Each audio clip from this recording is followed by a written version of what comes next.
You hear it all the time, right? We're living in this incredible age of exploding intelligence. Our technology is getting smarter and faster at a mind-bending pace. And yet, does it feel like life is getting easier, safer? For a lot of people, the answer is no. Today, we're diving into a really sharp diagnosis of this paradox, drawing from a document by a group that calls itself Pirate First. So here it is, the central puzzle we're tackling. You look at any graph for tech progress, AI capability, processing power, and it's a rocket ship heading straight up. But then you look at the things that really matter, our sense of well-being, our feeling of safety, our actual prosperity, and those lines are kind of flat or even dipping. So why isn't all this incredible new intelligence making life better for more people? That's the question we're digging into. And this right here, this visualizes that disconnect perfectly.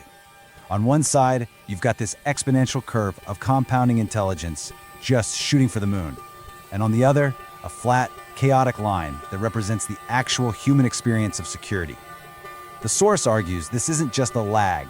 It's not like society's just a little slow to catch up. No, this is a sign of a deep structural failure. So what's really going on? Well, the authors have a name for it, the silent enclosure. And look, this isn't some movie plot with villains in a dark room. It's about a quiet, steady process of separation that's happening right in front of us. And this is the core idea. Access to the future, to the benefits of all this progress, it's actually narrowing. Instead of flowing out to everyone, the gains from new tech are being captured, siphoned upward by the people and systems that own the platforms. It's creating these invisible walls, a new kind of digital enclosure that separates the futures of a select few from the rest of us. So that brings us to the main diagnosis in this whole analysis. The source gives this problem a specific name, and it's a really powerful one: percolation failure. It's a fantastic way to understand why all this amazing tech abundance can feel so scarce for so many. And the definition here is absolutely key. Think about it. A healthy system is supposed to circulate value, right? Like rain seeping through the soil and nourishing all the plants. But the argument here is that our modern systems are built for the exact opposite. They're designed for capture. They lock in all the value for the owners right at the source before it ever gets a chance to spread out. So how does this actually work? Well, it's a feedback loop. Every time we use a big AI system, we're making it smarter. But here's the catch. The value from that improvement, it doesn't get shared. It flows exclusively back to the owner. It's not a rising tide lifting all boats. It's a system that just makes the owner's moat wider and deeper. Intelligence itself becomes a tool for extraction, not a public good. I mean, this line just nails it, doesn't it? What good is having all this amazing technological power if the benefits don't move around? If they don't circulate, it's not progress. It's just building higher walls. Okay, so if the economic gains are being walled off, what about something even more fundamental?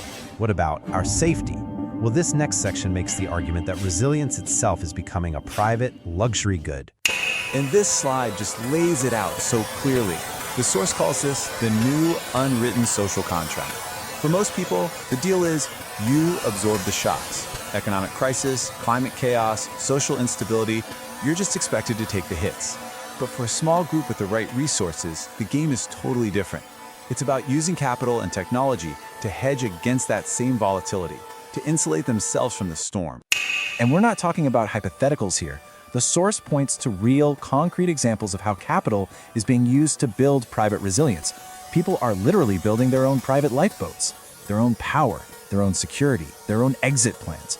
It's about creating a separate, protected reality while the public systems we all used to rely on get weaker and weaker. And maybe the most chilling point is this. This isn't some chaotic system failure. It's not just, oops, things broke. It's a calculated, data-driven retreat. The very same intelligence that could be used to strengthen our collective systems is instead being used to optimize escape routes for a few. It's not collapse, it's a managed abandonment. So you have to ask yourself, how does this happen? How do we as a society just let this become the norm? Well, according to this analysis, it's because we're being told a very simple and very powerful story that this is just normal. This is how progress works. Wow. A moral anesthetic. Think about that phrase for a second. The idea that this is all inevitable isn't a neutral fact. It's a story that numbs us, it makes us feel powerless, and it lets the people making these decisions off the hook. It makes extreme inequality feel like a law of nature instead of the result of a series of choices. And that's the counter-argument, and it's a big one. Technology is not gravity. It doesn't just happen. These systems are designed, funded, and rolled out by people making specific choices. And if they're choices, well, that means different choices can be made. This is the million-dollar question the authors want us to ask. Next time you hear someone say there's no alternative, or that's just the way it is, stop and think, who does that story serve? Who benefits when the rest of us believe that change is impossible? Okay, so if the system is designed to build walls, and the story we're told says those walls are inevitable, what's the move? What do you do? The source proposes a really interesting path, one that isn't about fighting or reforming, but something else entirely: withdrawal. Now, it's really important to get what withdrawal means here. This is not about giving up or logging off forever. It's not about defeat. It's a conscious, deliberate refusal to play the game on the system's extractive terms. It's about taking back a little bit of control by choosing how and when you're going to engage. So what does this actually look like? Well, it breaks down into 3 types. First, there's cognitive withdrawal.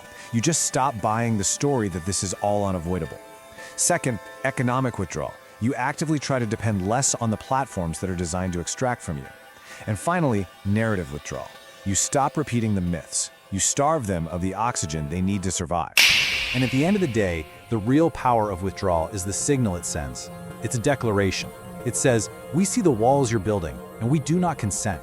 We refuse to act as if these walls are the only reality. See, walls only have power if everyone agrees to live their life around them. Refusing to normalize them is how you show they aren't real. And the analysis leaves us with this final, powerful thought. It's a reminder that this story isn't over. The very fact that we can see the walls, that we can have this conversation right now, means the future hasn't been completely locked down. It's not a done deal. And it leaves us with a huge question. What kind of future could we build if we made circulation, not capture, our guiding principle?